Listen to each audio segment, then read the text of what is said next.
পাওয়ার পর আর কারো কথা ভাবিনি। তোমাকে ভালোবেসে আর কারো প্রতি অনুভূতি জাগেনি।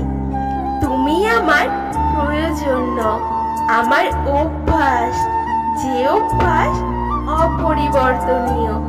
তুমি মিশে আছো আমার অস্তিত্বে, গেঁথে গেছো আমার মনে মগজে। আমার অনুভূতির রন্ধে রন্ধে তোমার ছোঁয়া। আমি তোমাকে ভেঙে চুরে ভালোবাসবো। তুমি আমার কাছে একমাত্র এবং একটাই অপশন। আমি তোমার ব্যতিক্রম চাই না, আর না চাই ভিন্নতা। আমি তোমাকেই চাই, শুধু তুমি মানুষটাকে, না তোমার মতো আর না তোমার থেকে ভালো। আমার শুধু তোমাকেই লাগবে, শুধু তোমাকে।